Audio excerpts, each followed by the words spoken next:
আসসালামু আলাইকুম। আশা করি সবাই অনেক ভালো আছো। আজকের এই ভিডিওতে আমরা আলোচনা করব ঢাকা ইউনিভার্সিটির এ ইউনিটে 2019-20 শিক্ষাবর্ষে পদার্থবিজ্ঞানের যে কোশ্চেনটা আসছে সেই কোশ্চেনটার সম্পূর্ণ অ্যানালাইসিস করব। যেখানে আমরা দেখব যে কিভাবে প্রতিটা চ্যাপ্টারের থেকে কয়টা করে কোশ্চেন আসছে এবং সেই কোশ্চেনগুলোকে কোন টপিক থেকে করা হয়েছে, সেগুলো সহজে করার কি কি উপায় আছে, সেগুলোর ক্ষেত্রে ওই প্রশ্নের মধ্যে অপশনের কি কি ফাঁদ পাতা আছে, সেই টাইপের বিষয়গুলো আমরা কয়েকটা ঢাকা বিশ্ববিদ্যালয়ের পরীক্ষা সংক্রান্ত যে ফ্যাক্ট আছে সেগুলো একটু জানবো। তার মধ্যে একটা খুবই জনপ্রিয় ফ্যাক্ট যে ঢাবি পরীক্ষায় কেউ হতাশ হয় না, রেজাল্টে কারো হতাশা বাদ যায় না। এর অর্থ হচ্ছে তুমি ঢাবি পরীক্ষা যখন দিয়ে আসবে তোমার মনে হবে অনেক ভালো পরীক্ষা দিচ্ছে, অনেক তুমি যেটা তোমার মনে করছো যে এইটাই উত্তর সেইটাই দিয়ে আসছো, একদম দেখে মনে হয়েছিল খুবই ইজি কোয়েশ্চেন, কিন্তু তুমি রেজাল্ট যেদিন আসবে সেদিন দেখবে যে ফার্স্ট হয়েছে সেও হতাশ, কারণ যে ফার্স্ট হয়েছে তার আশা ছিল 120-এর মধ্যে 110-15 পাবে, কিন্তু সে দেখা গেছে যে 90-95 পার করতে পারেনি। তার বাকি পিছনে যারা আছে তাদের অবস্থাও তো মোটামুটি সেম ধরা যায়।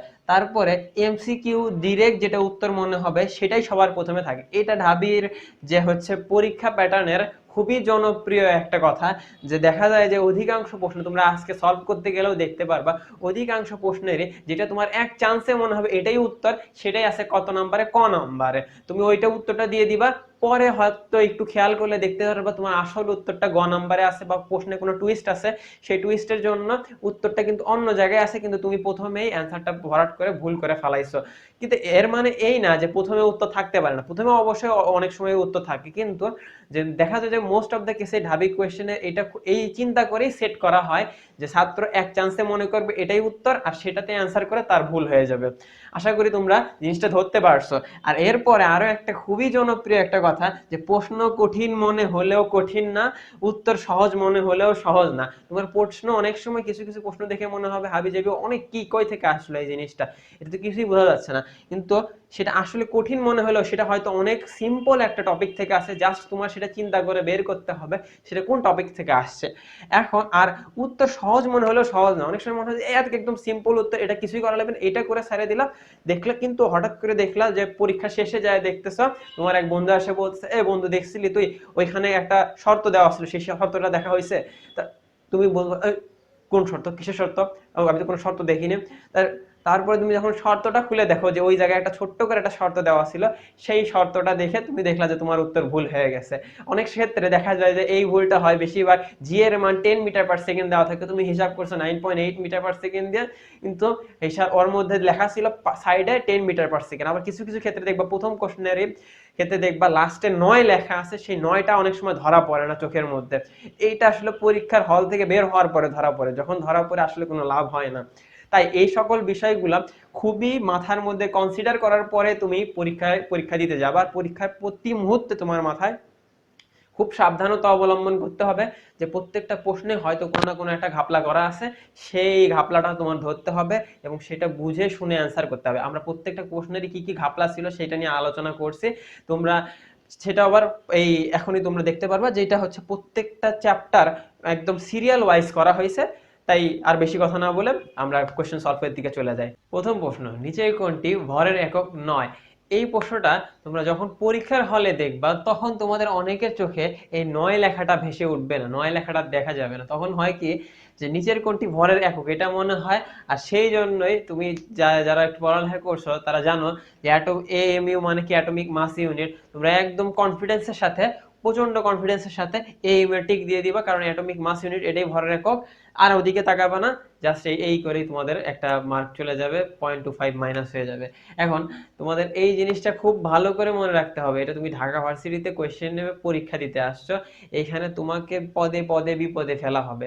বিপদে থেকে তোমাদেরকে খুব বেশি সাবধান থাকতে হবে একটা কোয়েশ্চেন সলভ করার ক্ষেত্রে, খুবই ঠান্ডা মাথায় কোয়েশ্চেন সলভ করবা, যদিও সময় কম তাও ঠান্ডা মাথায় সলভ করবে, কারণ যেটাই হবে যেটাই তুমি সলভ করবে অন্তত সেটা যেন ঠিক হয়। এখন নিচের কোনটি ভরের একক নয়, যেহেতু বলা হয়েছে নয়, এখন তার অর্থ আমরা এদিকে দেখব যে এএমইউ যাই হোক, এটা যাই হোক, এটাও যাই হোক, এগুলো বোঝা যাচ্ছে না, কিন্তু মেগা ইলেকট্রোভোল্ট এটা তোমার শোনা শোনা লাগতেছে। মেগা ইলেকট্রোভোল্ট লাস্ট আছে কি ভোল্ট, ভোল্ট মানে কি কাজ, কাজ মানে বিভব, ভোল্ট মানে বিভব, বিভব মানে কি এক ধরনের কাজ বা শক্তি, কাজ বা শক্তি কি না, ভর না, তাহলে কি মেগা ইলেকট্রোভোল্ট কি ভরের একক নয়? বাকিগুলো কি হবে না হবে ওগুলো নিয়ে তোমার চিন্তা করতে হবে না, কারণ তোমার কাছে কি নাই, সময় নাই। এখন হচ্ছে দ্বিতীয় কোশ্চেন, এই প্রথম কোশ্চেনটা ছিল প্রথম অধ্যায় থেকে, এবং দ্বিতীয় কোশ্চেনটা দ্বিতীয় অধ্যায় থেকে প্রথম পত্রে, যেটা হচ্ছে ভেক্টর চ্যাপ্টার। ভেক্টর চ্যাপ্টারে লেখা আছে দুইটি ভেক্টর এত এবং এত এবং মধ্যবর্তী কোণ কত। আমরা সবসময় মনে রাখবো মধ্যবর্তী কোণ নির্ণয় করতে আমাদের ডট গুণফলের প্রসেস যেতে হবে। তাহলে যদি আমরা অ্যান্সার নির্ণয় করতে যাই, তো ডট গুণফলের প্রসেসটা কি, A dot B is equal to A B cos theta, তাহলে cos theta is equal to A dot B ভাগ এ বি।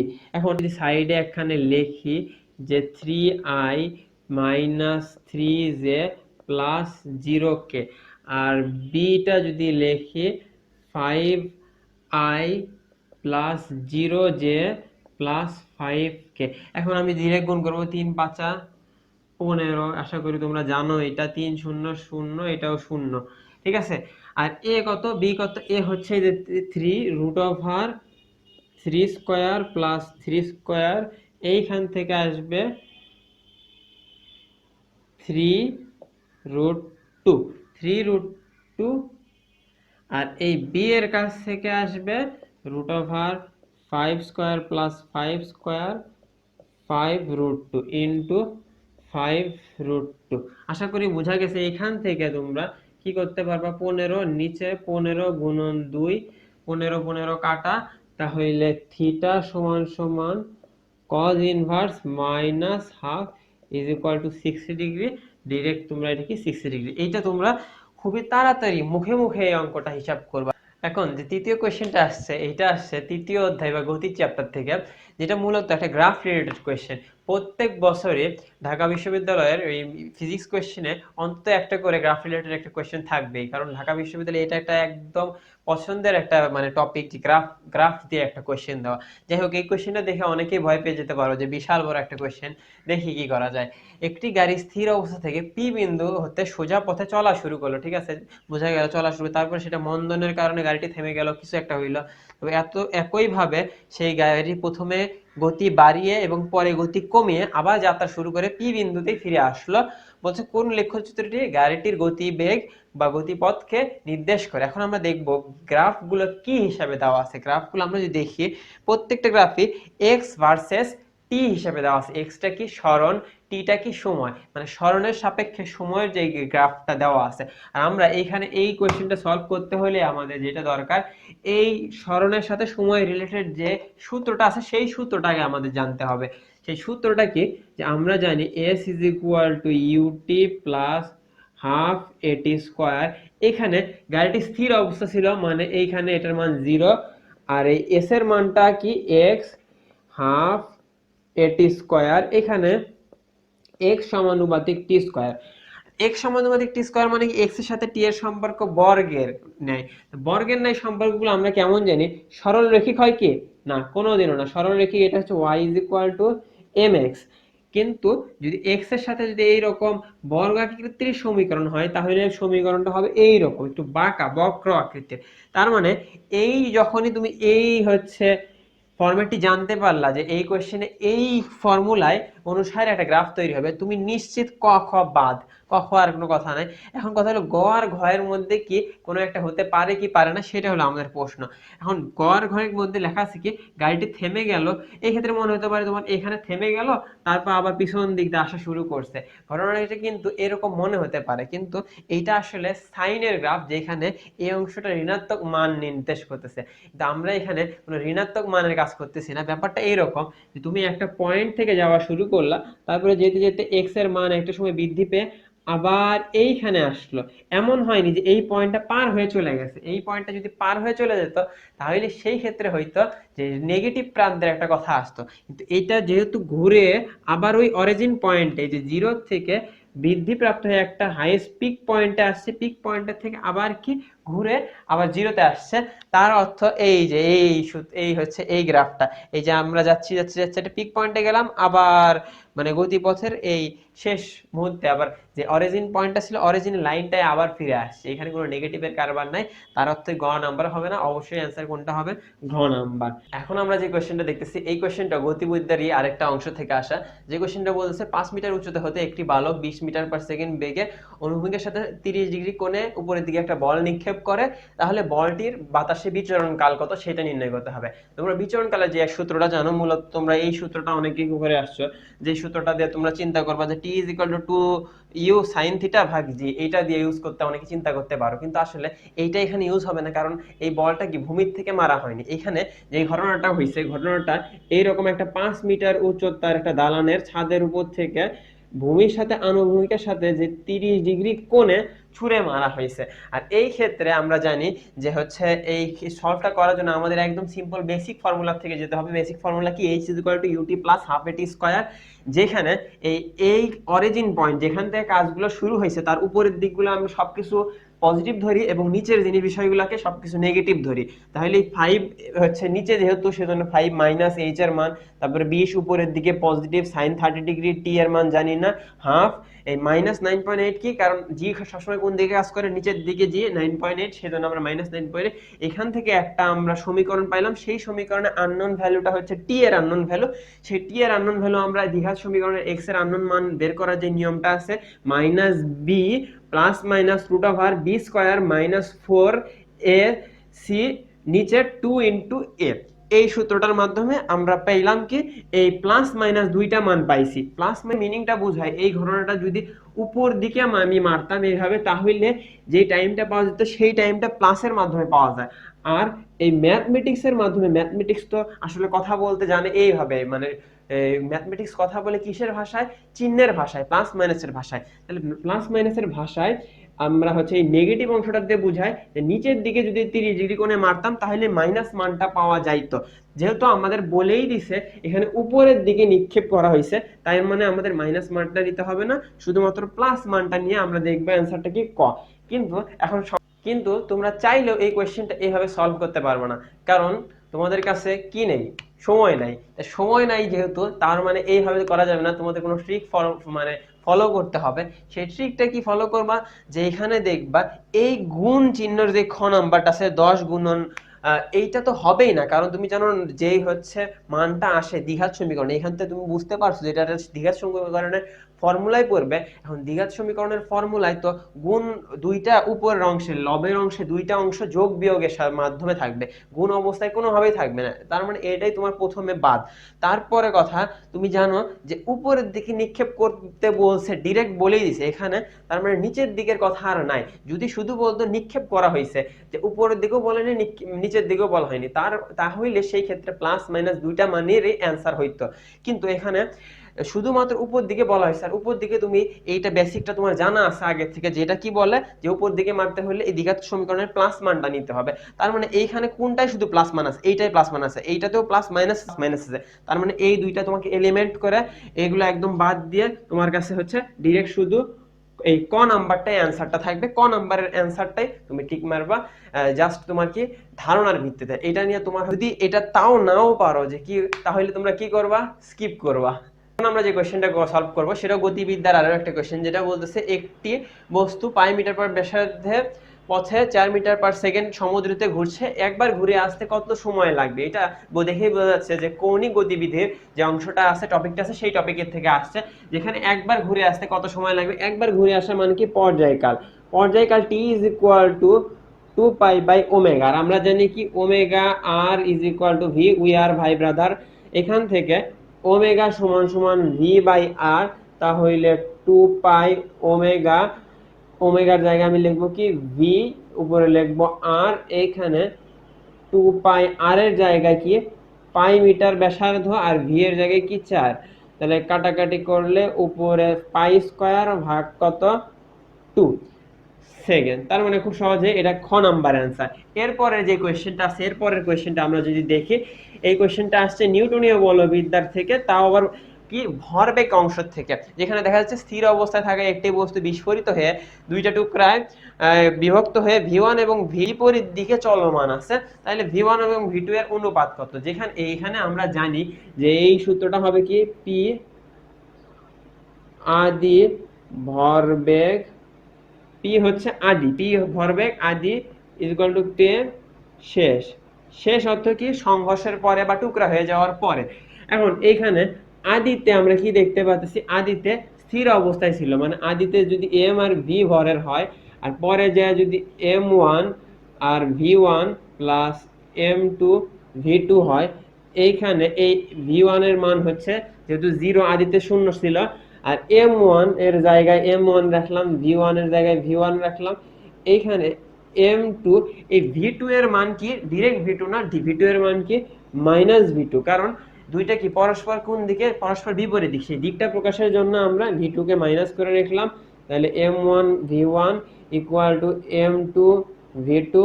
তাহলে এখানে যেহেতু V one by V two লিখতে বলছে, তাহলে V one by V two is equal to M two by M one. এটাই আমাদের অ্যান্সার। তাহলে M two by M one, এই গ নাম্বারটা আমাদের অ্যান্সার। আশা করি তোমরা বুঝতে পারছো। এখন যে কোশ্চেনটা সলভ করবো আমরা 7 নাম্বার, এইটা হচ্ছে পদার্থের গাঠনিক ধর্ম যে চ্যাপ্টারটা আছে সেই চ্যাপ্টারের থেকে কোশ্চেন, যেটা ইয়াংস মডিউল আছে যে টপিকটা আছে সেই টপিকটাতে প্রতি বছরই ঢাকা বিশ্ববিদ্যালয়ে এই টপিকটার থেকে একটা কোশ্চেন থাকে, একটু একটু মডারেট করে আর কি। যাই হোক, এখানে দেওয়া আছে 10 সেন্টিমিটার লম্বা 0.5 সেন্টিমিটার ব্যাসার্ধ বিশিষ্ট একটি তামা এবং একটি লোহার তারকে জোড়া লাগে 20 সেন্টিমিটার দৈর্ঘ্য করা হলো। জোড়া লাগানোর পর তারটিকে বল প্রয়োগ করে লম্বা করা হলো। এখন এইখানে একটা শর্ত দেওয়া আছে যে লোহা এবং তামার যে ইয়াংস মডুলাসটা আছে বা ইয়াং গুণাঙ্কটা আছে তার মধ্যে একটা সম্পর্ক দেওয়া আছে। এখন বলতেছে লোহা এবং তামার যে দৈর্ঘ্য বৃদ্ধির পরিমাণটা আছে সেটার অনুপাতটা নির্ণয় করতে বলছে। আর এই কোশ্চেনটা দেখে অনেক হাবিজাবি তোমার মান দেওয়া আছে, এই মানগুলো দেখে তোমার অনেক ভয় লাগতে পারে যে হয়তো অঙ্কটা অনেক কঠিন, কিন্তু আমরা প্রথমেই বলছিলাম যে ঢাকা বিশ্ববিদ্যালয়ের কঠিন প্রশ্ন কঠিন মনে হলেও কঠিন না, আর সমাধান সহজ মনে হলেও আসলে কি সহজ না। এইটা হচ্ছে প্রথম টাইপের মধ্যে কঠিন মনে হলেও কঠিন না। এখন এটা আসলে কি বলছে? এই ঘটনাটা দেখাচ্ছে এরকম দুইটা হচ্ছে অংশ আছে যার মধ্যে দুইটারই কি দৈর্ঘ্য সেম, ব্যাসার্ধ সেম, মানে কি এদের যেই এ আছে, এ এই হচ্ছে ক্ষেত্রফল, পাশাপাশি এই যে এই এলটা আছে দৈর্ঘ্য, এই দুইটাই কি কনস্ট্যান্ট। তারপরে আবার কি এই বলটা যেহেতু একসাথে প্রয়োগ করা হচ্ছে তার মানে এইটার মধ্যেও যা প্রয়োগ করা হচ্ছে এইটার মধ্যেও সেম, তাহলে এই এফটাও কি কনস্ট্যান্ট। তাহলে আমরা যে সূত্র জানি সেই সূত্র অনুসারে এই কনস্ট্যান্ট গুলো যদি বাদ দিয়ে দিই তাহলে y সমানুপাতিক 1/l বা y ব্যস্তানুপাতিক l। তো y যদি ব্যস্তানুপাতিক হয় তাহলে এটার উপরে যা থাকবে ওইটার উপরে তার বিপরীতটা থাকবে। তাহলে l fe এই পাশে y কপার, তাহলে এই যে l কপার এই পাশে y fe বা আয়রন। তাহলে এখানেকার যেই সম্পর্কটা আছে fe ভাগ কপার 2/1, তাহলে কপার ভাগ আয়রন তাহলে 1/2। তাহলে আমাদের এইটাই চাওয়া হইতেছিল, এইটাই যেহেতু কোশ্চেনে ছিল, তাহলে 1/2, এই অ্যান্সারটা কি 1/2। আমাদের জাস্ট এই কোশ্চেনটা সলভ করার জন্য উপরের দিকে হাবিজাবি তাকাতে হবে না, জাস্ট আমাদের শুধু এই যে এই মানে সম্পর্কটা আছে এই সম্পর্কটাকে ফ্রেশ করে লিখে আমাদের শুধু দেখতে হবে এই y এর সাথে এই l এর সম্পর্কটা কি সমানুপাতিক না ব্যস্তানুপাতিক। সমানুপাতিক হলে এই অনুপাতের অনুসারে অ্যান্সার হবে, আর ব্যস্তানুপাতিক হলে এই অনুপাতটা শুধু উল্টে যাবে। এইভাবে আমরা মনে রাখবো। যদি এইখানে বলা হইতো যে এই এল এর মানটা ভিন্ন হয় না, এল এর মান সেম আছে, তাহলে অন্য কিছু ভিন্ন হয়, তাহলে সেই অন্য কোন জিনিসটা পরিবর্তন হয় সেই জিনিসটাকে সাথে এই y এর যে সম্পর্কটা আছে সেই সম্পর্কটা আমাদের দেখা লাগতো আর কি। আশা করি তোমরা বুঝতে পারছো। এরপরে আমরা যে দুটো কোশ্চেন দেখতেছি, এই কোশ্চেনটা তোমাদের হচ্ছে পর্যায়বৃত্ত গতি সংক্রান্ত যে চ্যাপ্টারটা আছে সেই চ্যাপ্টারের থেকে আসা, এবং পরবর্তী কোশ্চেনটা তরঙ্গের চ্যাপ্টার থেকে আসা। এখানে আমরা প্রথম যে কোশ্চেন দেখতেছি সরল সঞ্চিত গতিতে স্পন্দনরত দুইটি কণার সরণ x1 সমান একটা মান দেওয়া আছে আর x2 সমান আরো একটা মান দেওয়া আছে। এখন বলছে যে কোনো সময়ে এদের দশার পার্থক্য কত। এই কোশ্চেনটা করতে অনেকের অনেক কঠিন মনে হতে পারে যে কি করতে না হবে না করতে হবে, আমি তো কিছু বুঝতেছি না, কিন্তু এইটা কোশ্চেনটা করতে তোমাদের সিম্পল। শুধুমাত্র 9 এর একটা সূত্র লাগবে, 9 এ জানা একটা জিনিস যে সাইন থেকে কজে আসতে কনভার্ট করতে, একটা রাশিকে যদি সাইন থেকে কজে কনভার্ট করতে চাও তাহলে তার সাথে কত ডিগ্রি কোণ যুক্ত করতে হয় সেটা শুধু জানতে হয়। যেমন আমরা জানি কি যে sine 90 plus sine 90 plus theta is equal to cos theta. Sine 90 plus theta is equal to cos theta, মানে কি আগে সাইন যেটা ছিল তার সাথে 90 যোগ করে দিলে সেটা কিসে রূপান্তরিত হয়ে যায়, কজে রূপান্তরিত হয়ে যায়। এখন তার মানে এখানে বোঝাই যাচ্ছে, বা এখানে আবার 90 প্লাসও বলতে পারো বা মাইনাসও বলতে পারো, সেটা মূল ফ্যাক্টর না। কিন্তু আমরা যেটা বুঝলাম যে একটা থিটাকে এর দশার থেকে পরিবর্তন করে আরেক দশায় নিয়ে যেতে শুধুমাত্র কি 90-র সাথে কারবার হয়। আর এখানে আমরা আরো একটা বিষয় জানি, যে এইটা যদি আমরা তরঙ্গ আকারে আঁকাই, এইভাবে আঁকাই, তাহলে এইখান থেকে যেই মানে ফাংশনটা পাই, সেই ফাংশনটা এইখানে যাওয়ার পরে পাই ডিগ্রি কোণ উৎপন্ন করে, আর এইখানে পাই/2 ডিগ্রি কোণ উৎপন্ন করে। তাহলে এইখান থেকে এইখানে আসার পর আমরা যদি এই পয়েন্ট থেকে এইখান থেকে যদি শুরু হয়, এই গ্রাফটাকে বলা হয় sine graph, y is equal to sine x. আর এইখান থেকে যদি শুরু হয়, এই নিচের থেকে যদি শুরু হয়, তাহলে y is equal two cos x। তার মানে এই দুইটা পয়েন্টের মধ্যবর্তী যে পার্থক্যটা আছে, ডিসটেন্সটা আছে কত, পাই/2 বা 90 ডিগ্রি। তার মানে এখানে এই জায়গায় দেখো সাইন ওমেগা টি আবার cos ওমেগা টি, মানে সাইন আর কজের মধ্যবর্তী যে দূরত্বটা আছে, সেই দূরত্বটা দশার মাধ্যমে প্রকাশ করলে কত হয়, 90 ডিগ্রি হয়। 90 ডিগ্রি মানে কি, পাই/2। আশা করি অ্যান্সারটা বুঝতে পারছো। এটা দেখার সাথে সাথে, এই কোশ্চেনটা বেশ কয়েকবার আসছে, এটা দেখার সাথে সাথে সাইন আর কজের মধ্যবর্তী পার্থক্য কত, ডিরেক্ট পাই/2 তোমরা দিয়ে দিবে অ্যান্সার। এরপরে যে কোশ্চেনটা দেওয়া আছে, একটি স্থির তরঙ্গের পরপর দুইটি নিষ্পন্দ বিন্দুর মধ্যে দূরত্ব 1 মিটার। এখন আমাদের জানতে হবে স্থির তরঙ্গের পরপর দুইটি নিষ্পন্দ বিন্দু মানে কি। স্থির তরঙ্গ আমরা জানি কিভাবে হয়। স্থির তরঙ্গ হয় যদি দুইটা বিপরীতমুখী তরঙ্গ মিলিত হয়, এইটা এই দিক দিয়ে আসছে, আরেকটা তরঙ্গ আছে কি এইভাবে যদি তৈরি হয়, এইখানে এই যে এই পয়েন্টগুলা যে আসছে, এই যে এই পয়েন্টগুলা কি পরস্পর স্থির পয়েন্ট বা স্থির বিন্দু, নিষ্পন্দ বিন্দু। তাহলে এই নিষ্পন্দ বিন্দুগুলোর মধ্যবর্তী দূরত্ব, মানে এই যে এতটুকু দূরত্ব হচ্ছে 1 মিটার। এখন বলতেছে তরঙ্গ দৈর্ঘ্য কত। তরঙ্গ দৈর্ঘ্য কমপ্লিট হয় কোনখানে যাওয়ার পরে, এইখানে যাওয়ার পরে। তাহলে এই পুরোটার দৈর্ঘ্য কত হবে, 2 মিটার। 2 মিটার মানে কত সেন্টিমিটার, 200 সেন্টিমিটার। তাহলে কত, ঘ নাম্বার। আশা করি বুঝতে পারছো। এইভাবে খুব তাড়াতাড়ি তোমাদের এই জিনিসগুলো ক্যাপাসিটির মধ্যে আনতে হবে, খুব তাড়াতাড়ি সলভ করার যে প্রবণতা বাড়াতে হবে। তার জন্য কি দরকার, তোমাদের বেসিকটা আরো ভালো করে ক্লিয়ার দরকার, যে তোমার এটা ভালো করে বুঝতে হবে স্থির তরঙ্গ কি জিনিস, তারপর নিষ্পন্দ বিন্দু কি জিনিস, কিভাবে তৈরি হয়। এইসব জিনিসগুলো বুঝলে তুমি জাস্ট তুমি মনে মনে একটা কোশ্চেন সলভ করে ফেলাতে পারবা। আসলে যে কোশ্চেনটা দেখতেছি, এইটা দ্বিতীয় পত্রের, পদার্থবিজ্ঞান দ্বিতীয় পত্রের তাপগতিবিদ্যা চ্যাপ্টারটা থেকে, যেখানে বলা হয়েছে কার্নো ইঞ্জিনের 500 কেলভিন এবং 250 কেলভিন তাপমাত্রায় দুইটি তাপ আধারের মাধ্যমে পরিচালিত হয়। মানে 500 কেলভিন যদি তাপ আধার হয়, তাহলে 250 কেলভিন এটা কি তাপ গ্রাহক হয়, এটা কি তাপ বর্জক, যেখানে তাপ বর্জন করা হয়। তাহলে কি পরিচালিত হয় প্রত্যেক চক্রে উৎস হতে 1 কিলো ক্যালোরি বা 1000 কিলো ক্যালোরি 1000 ক্যালোরি তাপ গ্রহণ করলে, তাহলে প্রত্যেক চক্রে তাপ গ্রাহকে কতটুকু তাপ বর্জন করে সেই পরিমাণ নির্ণয় করতে হবে। এখানে শুধুমাত্র আমাদের অন্য কোনো কিছু নিয়ে আলোচনা করা হয়নি, ইঞ্জিনের কর্মদক্ষতা কোনো কিছু নিয়ে আলোচনা করা হয়নি, শুধুমাত্র তাপমাত্রা এবং তাপের পরিমাণটা আলোচনা করা হয়েছে। আর আমরা জানি কার্নো ইঞ্জিনের তাপমাত্রা এবং তাপের মধ্যে সম্পর্ক হচ্ছে সমানুপাতিক। তাইলে Q1 ভাগ Q2 is equal two T1 ভাগ T2।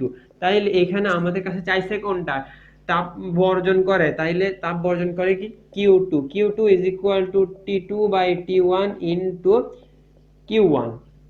এখন এখান থেকে যদি T2 দেখি, T2 কত, T2 হচ্ছে 250, আর নিচে কত, এটা 500 গুণন Q1 কত, 1000 ক্যালোরি। এটা 2 দিয়ে কাটলাম, 2 দিয়ে এটা 500, তাহলে অ্যান্সার আসে কত, 500 ক্যালোরি। তার মানে 500 ক্যালোরি, অর্থাৎ গ নাম্বার। এইটা হয় কি, এই কোশ্চেনটার ক্ষেত্রে তোমাদের সমস্যাটা যেটা হবে, তুমি ডিরেক্ট 500 ক্যালোরি বের করবা, কিন্তু প্রথমেই দেখবে 500 ক্যালোরি ঠাস করে হচ্ছে কোনটাই অ্যান্সার করবা, ক নাম্বারে অ্যান্সার করবা, সাথে সাথে কি হয়ে যাবে, একটা কোশ্চেন তোমার ভুল হয়ে যাবে, এটার ভুল শুধরানোর সময় থাকবে না। তাই এই সকল কোশ্চেনে খুব ধীরে সুস্থে এককগুলো দেখে বুঝে তারপরে মান বসাইতে হবে। এইটাই ঢাকা ভার্সিটি যে ফাঁকটা পাতে তোমাদের জন্য, যে এখানে কিলো ক্যালোরি লেখা আছে, ভুল করে তুমি কিলো ক্যালোরিতে বসাই দিতে পারো, কিন্তু আসলে এটা কিন্তু শুধুমাত্র ক্যালোরি হবে। আশা করি বুঝতে পারছো। এখন যে 11 নম্বর কোশ্চেনটা দেখতেছি, এটা পদার্থবিজ্ঞান দ্বিতীয় পত্রের চলতরিৎ অধ্যায় নামে যে চ্যাপ্টারটা আছে, সেই চ্যাপ্টারের থেকে একটা বর্তনীর কোশ্চেন দেওয়া হয়েছে, যেখানে চাওয়া হয়েছে কি এই I1 কারেন্টের মান কত। এই কোশ্চেনটা এক নজরে বেশ একটু কঠিন, কারণ এটা অল্প সময় করাটা একটু কষ্টকর হয়ে যায়, কারণ এটা বেশ কয়েকটা স্টেপ আছে। এখানে আমাদের যেটা জানতে হবে যে এই মোট বিভবটা কত, 9 ভোল্ট, আর তার মধ্যে এইটুকু অংশে কতটুকু ভোল্ট ব্যবহার হয়ে যাচ্ছে, আর বাকি এই অংশের মধ্যে কতটুকু ভোল্ট ব্যবহার করবে বা হবে সেই জিনিসটা আমাদের প্রথমে নির্ণয় করতে হবে। তাহলে এইখানে যে ভোল্টটা ব্যবহার হচ্ছে, তাহলে ভি ইজ ইকুয়াল টু আমরা কি জানি আই আর, আই হচ্ছে 0.6 আর হচ্ছে 5, এখান থেকে আসে 3 ভোল্ট। এটা অনেকে মনে করতে পারে ভাই এটা ক্যালকুলেটর ছাড়া কিভাবে করলেন, একদম ইজি। 0.6 মানে কি 6/10 ইন্টু 5, 5 দিয়ে 10 কাটলা 2, 2 দিয়ে 6 কাটলা 3, সেইভাবে 3 ভোল্ট আসলো। এখন এই 3 ভোল্ট তো ইউজ হয়ে গেছে এখানে, বাকি বাকি কয় ভোল্ট থাকে, আর ভি ড্যাশ থাকে 9 minus 3 is equal two 6 volt. এই 6 ভোল্টটা এইখানে ইউজ হবে। এইটা দুই প্রান্তেও 6 ভোল্ট, এইটা দুই প্রান্তেও 6 ভোল্ট। তাহলে এইটা যেহেতু একটা রোধের মান দেওয়া আছে, এটা রোধের মান দেওয়া নাই, তাহলে এইটা আমরা যদি ব্যবহার করি ওইখানকার I2 টা নির্ণয় করে দেখি। I2 is equal to V by R, এইখানকার ভি ড্যাশ সমান সমান 6 ভাগ আর, আর কত 30, এইখান থেকে আমরা যদি হিসাব করে দেখি 0.4 মান আসবে, 0.2 মান আসবে, 0.2 অ্যাম্পিয়ার। তাহলে এই মানটা যদি 0.2 অ্যাম্পিয়ার হয়, আবার তো মিলে যাবে 0.6 অ্যাম্পিয়ারে, তাহলে এইখান দিয়ে আর কতটুকু আসছে সেটা বুঝতে পারতেছি। এইখান থেকে আসতেছে 0.4 অ্যাম্পিয়ার। তার মানে I1 সমান সমান 0.6 minus 0.2 is equal two 0.4 ampere. এইভাবে তোমরা অল্প সময়ে এই অ্যান্সারটা নির্ণয় করে ফেলবা। কিন্তু এই কোশ্চেনটা একবারে এইভাবে মনে করো এত সহজে এটা মাথায় আসে, এই প্রসেসটা মাথায় আসা পসিবল না। এর অর্থ যে তোমরা যদি এই কোশ্চেনটা আসে কোশ্চেনের মধ্যে, তাহলে এই টাইপের কোশ্চেনটা প্রথমে কি করবা, স্কিপ করবা। স্কিপ করার পরে গিয়ে এই টাইপের কোশ্চেনটা যদি সময় থাকে তাহলে সলভ করার চেষ্টা করবা। আর যদি তোমার এই সংক্রান্ত ভালো ধারণা থাকে, খুব তাড়াতাড়ি করতে পারো, তাহলে তুমি অবশ্যই কোশ্চেনটা সলভ করবে, এতে কোনো সমস্যা নাই। এখন যে কোশ্চেনটা আছে এটা তোমাদের পদার্থবিজ্ঞান দ্বিতীয় পত্রের 4th চ্যাপ্টার বা চুম্বক প্রবাহ সংক্রান্ত, যেই তড়িৎ প্রবাহের ফলে চুম্বকের সৃষ্টি হয় সেই চ্যাপ্টারের থেকে আসা কোশ্চেন। এইখানে যখনই তোমরা দেখবা যে একটা কিউ পরিমাণ আধান ভি বেগে যাচ্ছে, সেটা আবার কি বি চুম্বক ক্ষেত্রের মধ্যে দিয়ে আবার কি ই তড়িৎ ক্ষেত্রের মধ্যে দিয়ে, তখনই তোমার মনে হবে যে হচ্ছে, যারা একটু পড়ালেখা করছে বই, যে চুম্বক ক্ষেত্র আছে তড়িৎ ক্ষেত্র আছে, তার মানে দুইটা বল কাজ করছে, দুইটা বল যেখানে কাজ করে সেখানে কি লজেন্স বল কাজ করে, লরেন্স বল কাজ করে। তাহলে লরেন্স বলের সূত্র কি, এই লরেন্স বলের সূত্র কিউ ইনটু হয় যে ই প্লাস ভি ক্রস বি, এটা তোমরা জানো লজেন্স বলের সূত্র, না আবার লরেন্স বলের সূত্র। তাহলে লরেন্স বলের যে সূত্র যেটা আছে, এইটা তোমরা হচ্ছে ঠাস করে কি করবা, এর এটা তো পড়ার দরকার নেই, এটা তুমি অ্যান্সার দিয়ে দিবা, আর তুমি শূন্য একটা সুন্দর একটা শূন্য পায়ে বসে থাকবা লজেন্সের মতো দেখতে। এখন এইটা মানে কি হইলো, ঘটনাটা কি, এখানে ঢাকা বিশ্ববিদ্যালয় তার নিজস্ব পরিচয় বর্ণনা করছে, যে দেখো কি করা আছে কোশ্চেনের মধ্যে লেখা আছে যে চুম্বক ক্ষেত্র বি এর কি কেমন তারালে, সমান্তরালে। আর তোমরা কি জানো, এই যে V cross B, V cross B এইটা সমান সমান কি ভি বি সাইন থিটা। তাহলে ভি বি সাইন সমান্তরালে মানে কি 0 ডিগ্রি, তাহলে ভি বি সাইন 0 ডিগ্রি মানে কত 0, তার মানে এটার মান কত 0। তার মানে কি এই অংশটা আছে, এই অংশ আছে নাই। তার মানে তোমরা যদি এই এক ঝাপে প্রশ্নটা ভালো করে না দেখেই অ্যান্সার করে দাও, তাহলে কি হবে, ভুল হবে। তার মানে এখানে শুধুমাত্র কাজ করতেছে কোন বলটা, তড়িৎ ক্ষেত্রে যে বলটা আছে, অর্থাৎ এটার অ্যান্সার হবে গ। এখন তুমি যদি বেশি তাড়াহুড়া করো তাহলে কিন্তু এইরকম ভুল হয়ে যাবে। এর আগেও দেখলা যে মানে ঢাকা বিশ্ববিদ্যালয়ের প্রত্যেকটা কোশ্চেনে ফাঁদ পাতা থাকে, যে এই যে বিষয়গুলো যাতে ধরা না খাও, যে মানে ভুল না হয়ে যায়, তার জন্য কি একটু বিচক্ষণতার সাথে আস্তে ধীরে সুস্থে কোশ্চেনগুলো সলভ করবো আশা করি।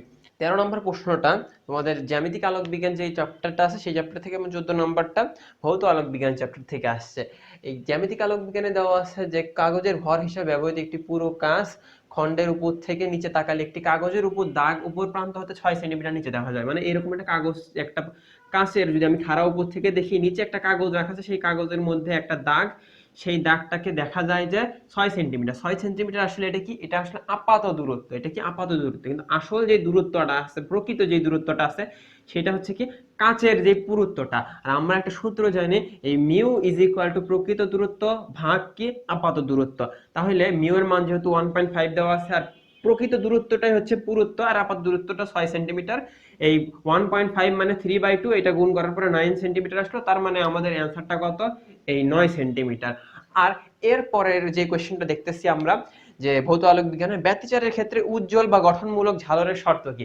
এই কোয়েশ্চেনটা শুধুমাত্র যে এই ঢাকা বিশ্ববিদ্যালয়ে এক বছর আসছে তা না, প্রতি বছরই এই কোয়েশ্চেনটা ঢাকা বিশ্ববিদ্যালয়ে আসে, পাশাপাশি এইচএসসিতেও এই কোয়েশ্চেনটা খুব বেশি আসে, এবং মেডিকেলেও অবশ্যই একটা কোয়েশ্চেন এই টপিকটা থেকে আসে, যে সেটা হয়তো ব্যতিচারের উজ্জ্বলের শর্ত চাইতে পারে, বা ব্যতিচারের অবমের শর্ত চাইতে পারে, বা ব্যতিচারের পরিবর্তে অপবর্তনের ক্ষেত্রে চাইতে পারে, অপবর্তনের উজ্জ্বল তারপর গঠনমূলকের ক্ষেত্রে কি হতে পারে সেই সংক্রান্ত শর্তগুলো চাইতে পারে।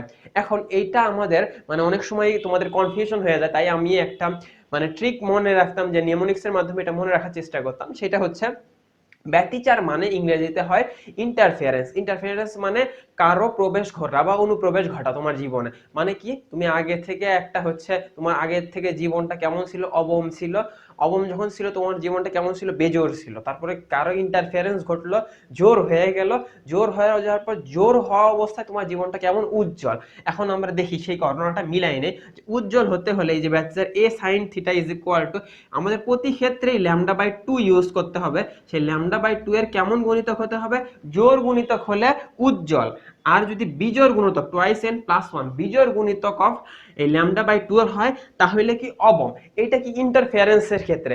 ইন্টারফিয়ারেন্সের ক্ষেত্রে আমরা এইভাবে মনে রাখার চেষ্টা করব। আর আরেকটা জিনিস আমরা তো জানি যে অপবর্তনের ক্ষেত্রে ঘটনাটা সম্পূর্ণ বিপরীত। অপবর্তনের ক্ষেত্রে যেটা ইন্টারফিয়ারেন্স উজ্জ্বলের শর্ত সেইটা হচ্ছে এই যে বিজোড় হলে, আর অবমের ক্ষেত্রে এই জোর। এখন এইটা আমরা মনে রেখে এইটার সাথে মিলানোর চেষ্টা করব। এই যদি 2 2 কাটা দেই তাহলে দেখা যায় n ল্যামডা, তার মানে এটার উত্তর হচ্ছে সঠিক উত্তর খ। আমরা এই ট্রিকটা সবসময় যে গল্পটা বললাম সেই গল্পটা আশা করি তোমরা মনে রাখার চেষ্টা করবা। সেভাবে মনে রাখলে এটা খুব সহজে এই টাইপের কোশ্চেনগুলো তোমার আশা করা যায় ভুল হবে না। তোমরা যে কোশ্চেনটা দেখতেছো এইটা হচ্ছে এই একদম শেষ দিকের পরমাণু যে চ্যাপ্টারটা আছে সেই চ্যাপ্টারটা থেকে একটা আসা কোশ্চেন।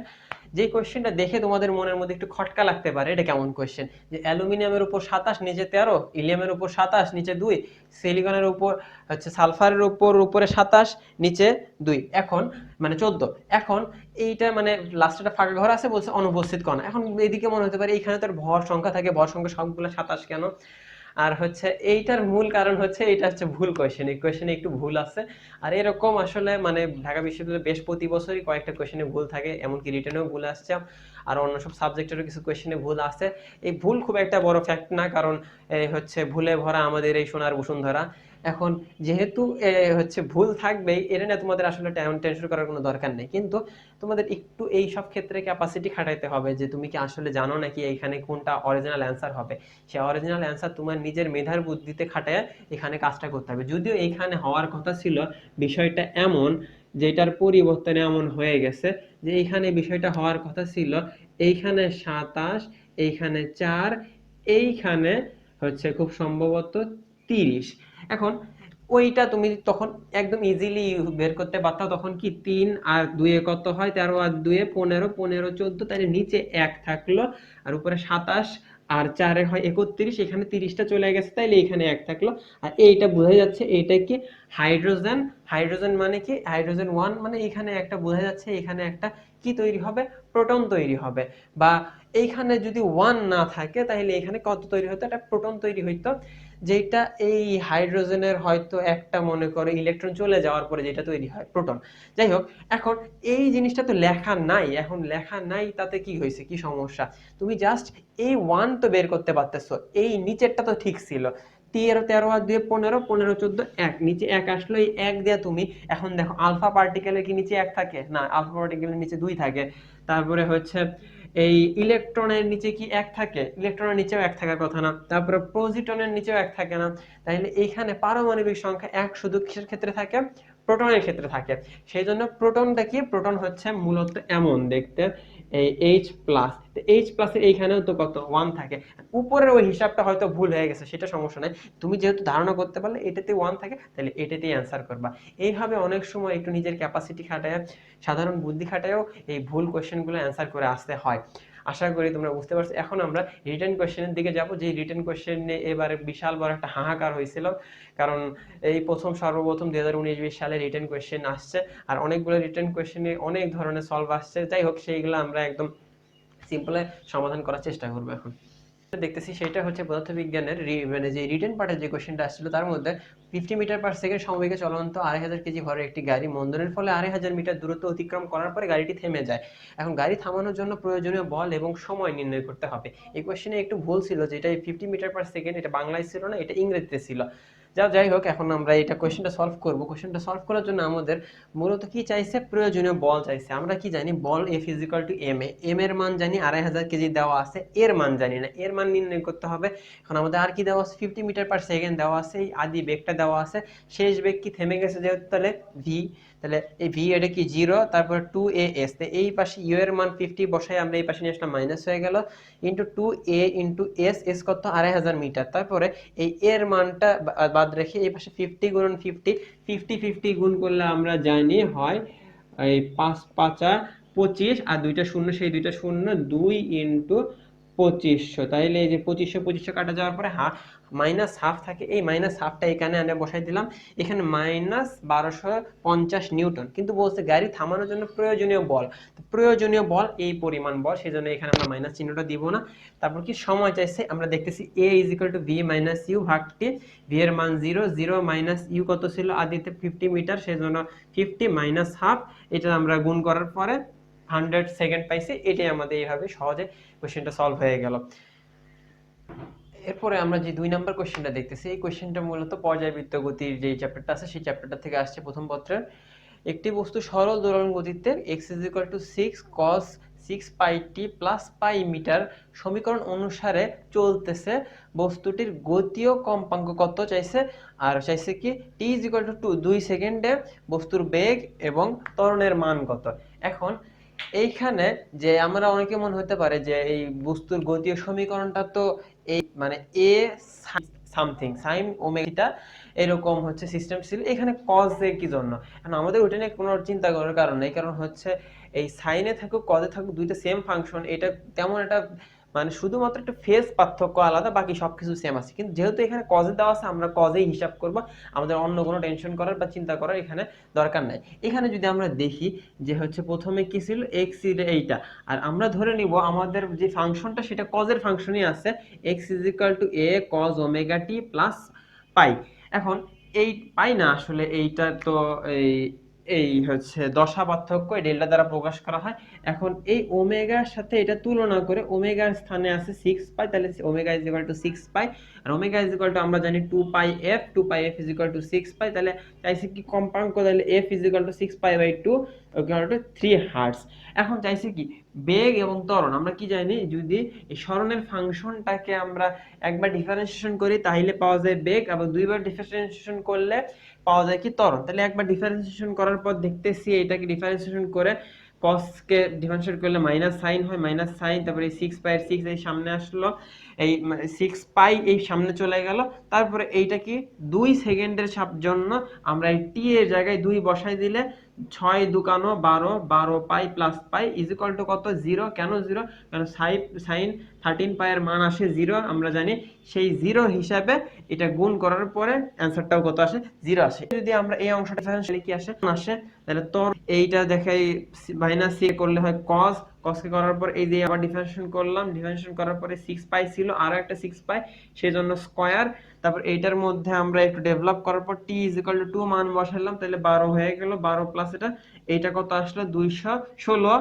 পাই স্কয়ার আসলো, কারণ কি cos 13 পাই এর মান -1 আর এই মাইনাসে প্লাস হয়ে গেছে, এইভাবে এই অ্যানসারটা আসলো। এটা একটু সময় সাপেক্ষ অ্যানসার হলো, এইভাবে এটাই মোটামুটি সিম্পল মানে উপায়। এখন আমরা যে কোশ্চেনটা দেখব, একটি স্থির থোরিয়াম নিউক্লিয়াস হতে ইনট গতিশক্তির আলফা কণা নির্গত হয়, এখন বিক্রিয়ায় রেডিয়াম নিউক্লিয়াসের গতিশক্তি কত।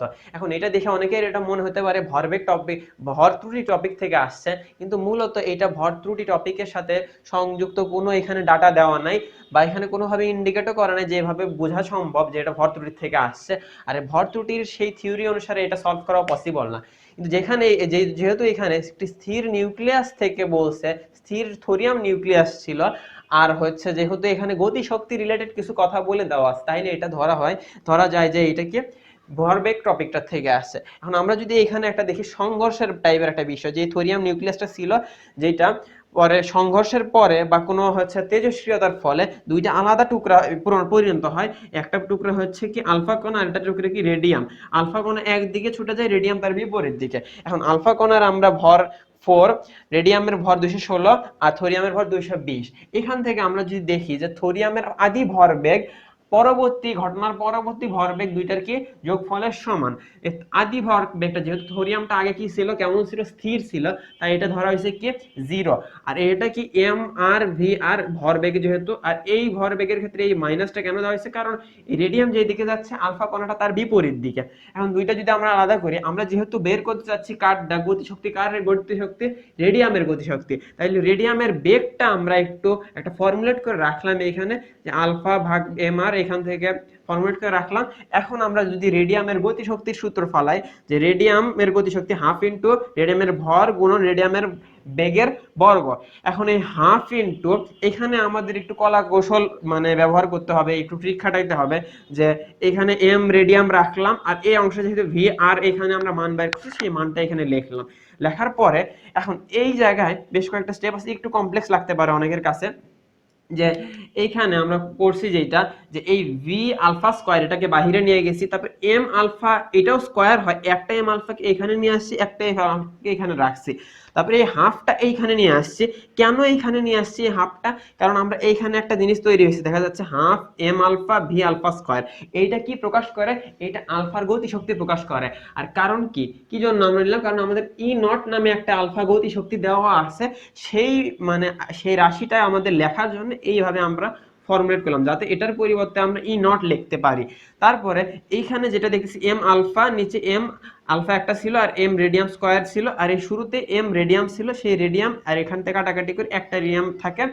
এখন এই আলফা এম আলফা ভাগ M radium into E naught, এখানে মানটা আমাদের যা দেওয়া আছে কোশ্চেন আমরা সেটাই ব্যবহার করবো। আমাদের মুখস্থ যদি অন্য কোনো মান থাকে সেটা আমাদের দরকার নেই, কোশ্চেনে দেওয়া আছে এম আলফার মানটা আমরা বের করছি 4, আর এম রেডিয়ামের মান আমাদের দেওয়া আছে 216। তো এখান থেকে 4 ভাগ 216 গুণ ই নট, তার মানে এখন আমাদের যে কে রেডিয়াম, যে কে রেডিয়াম আছে সেই কে রেডিয়াম সমান সমান এটা ভাগ করার ফলে ই নট ভাগ 54, এটাই আমাদের অ্যান্সার। আশা করি দেখে অনেকেরই মনে হতে পারে যে এই কোশ্চেনে অনেক কমপ্লেক্স হিসাব আসবে, যে ভর্তুকির অনেক বিষয় টিষয় আসে, কিন্তু আসলে ঢাকা ভার্সিটি যেহেতু ক্যালকুলেটর ছাড়া পরীক্ষা, তাই এখানে কমপ্লেক্স হিসাবের কোনো কোশ্চেনই দেওয়া হবে না। একদম সিম্পল হিসাবের মধ্যে তুমি তোমার হচ্ছে উপস্থিত বুদ্ধি খাটিয়ে যাতে কোশ্চেনগুলো সলভ করতে পারো, এমন টাইপের কোশ্চেনগুলো বেশি দেওয়া হবে। এখন যে কোশ্চেনটা দেখতেছি এটা মূলত তোমাদের আলোক বিজ্ঞান চ্যাপ্টারে, যে জ্যামিতিক আলোক বিজ্ঞান আছে সেই চ্যাপ্টারে, যেটা লেখা আছে হচ্ছে ক্ষীণ দৃষ্টি সম্পন্ন এক ব্যক্তির চোখে দূরবীক্ষণের দূরত্ব এত, কি ধরনের কত ক্ষমতা লেন্স ব্যবহার করতে হবে। যখনই বলতেছে লেন্স ব্যবহার করতে হবে, তুমি ডিরেক্ট একটা সূত্র তোমার মাথায় আসতে চাই, যে a1 ভাগ f = 1 ভাগ v প্লাস 1 ভাগ ইউ। এখন কথা হলো ইউ কি বস্তুর দূরত্ব, ভি কি বিম্বের দূরত্ব, এফ কি ফোকাস দূরত্ব।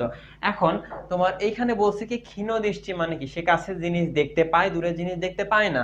এখন দূরের জিনিস সর্বোচ্চ কত দূরে দেখতে পারে, 50 সেন্টিমিটারে। তার মানে তার চোখ যদি এইটা হয়, তার চোখ যদি এইটা হয় আর এইটা যদি 50 সেন্টিমিটার হয়, তাহলে সে যে কোনো বস্তুকে এইখানে দেখতে পায়। তার মানে সে অনেক দূরের জিনিসকেও যদি থাকে, অনেক দূরে একটা জিনিস, সেই জিনিসটাকে এমন একটা চশমা দরকার যেই তো জিনিসটাকে চশমা এইখানে নিয়ে আসতে পারবে, এইখানে তার একটা বিম্ব নিয়ে আসতে পারবে। অনেক দূরের মানে কি, এটা কি অসীমের, অসীম কি জিনিস, তাহলে অনেক দূরের, সেটা কি বস্তুর আসল দূরত্ব, আসল দূরত্ব কোনটা, আদি দূরত্ব ইউ, সেটাকে টেনে নিয়ে আসছে কত দূরত্বে, 50 সেন্টিমিটার দূরত্ব, তাহলে এটা কি ভি। তাইলে আমরা এখানে যদি মান বসাই 1 ভাগ আর 1 ভাগ ইউ, ইউ এর জায়গায় বসাবো আমরা ইনফিনিটি, অসীম হতে, আর ভি এর জায়গায় বসাবো আমরা কি 50 সেন্টিমিটারকে 50 মিটার বানাইবো 0.5। এখন কথা হলো এই 0.5 কি প্লাস হবে না মাইনাস হবে, এটা একটা কোয়েশ্চেন। যেহেতু এইটা হচ্ছে তার একটা অবাস্তব বিম্ব তৈরি করতেছে, এটা কি বাস্তব বিম্ব না, এটা অবাস্তব বিম্ব, তাহলে অবাস্তব বিম্বের যে দৈর্ঘ্যটা, এই ক্ষেত্রে নেগেটিভ চিহ্ন ইউজ করতে হয়, ঋণাত্মক চিহ্ন ইউজ করতে হয়। তাহলে এখান থেকে আমরা এই 1 ভাগ f ইজ ইকুয়াল টু, এটার মান কত 0, তাহলে f is equal two 0.5 minus 0.5, এই ডায়াপ্টার এই পরিমাণে আমরা হচ্ছে ফোকাস দূরত্বের লেন্স আমাদের ব্যবহার করতে হবে।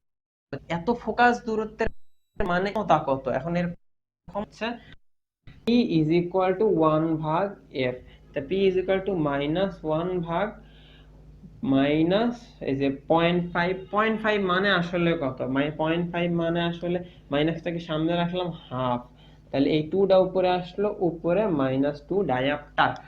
এই পরিমাণ ডায়াপ্টারের ক্ষমতার সে যদি চশমা বা লেন্স ব্যবহার করে তাহলে কি হবে, সে তার চোখে এই ত্রুটিটা দূর হয়ে যাবে। আর এই মাইনাস ডায়াপ্টার মানে কি, এটা কেমন কেমন হচ্ছে চশমা, এটা অবতল চশমা। আশা করি তোমরা এই হচ্ছে মানে সমস্যাগুলো কিভাবে সমাধান করতে হবে বুঝতে পারছো। আর এইভাবে প্রত্যেকটা কোয়েশ্চেনের মধ্যে কিছু আমরা যা দেখলাম যে কিছু কিছু কোয়েশ্চেন ছিল কি খুব ঝামেলাময়, কিছু কিছু কোয়েশ্চেন ছিল এত বড় যে ওটা করার সময় পাওয়া যায় না, সেগুলো আমরা অবশ্যই কি করব, স্কিপ করব, বাদ দিব, পরে যে যদি সময় পাই তাহলে অ্যান্সার করব। তারপর কিছু কোয়েশ্চেন ছিল কি তোমার হচ্ছে খুবই সাবধানতার সাথে দেখতে হয়, একদম ইজি সূত্র মনে হলো আসলে সূত্র কিন্তু বসানোর পরে যে মানটা আসে সেই মানটা সবার আগে আসে, কিন্তু সেটা ভুল। আমাদের আসল যেটা আছে সেটাকে জানার জন্য আরো ভালো করে কোয়েশ্চেনটাকে ভালো করে দেখতে হয়। সেজন্য আশা করি তোমরা এই ঢাকা বিশ্ববিদ্যালয়ের কোয়েশ্চেনগুলো সলভ করার সময় খুবই মনোযোগ দিয়ে এবং খুব বিচক্ষণতার সাথে প্রত্যেকটা প্রশ্ন সমাধান করবে। এবং তোমাদের সবার সফলতা কামনা করে সবাইকে আল্লাহ হাফেজ।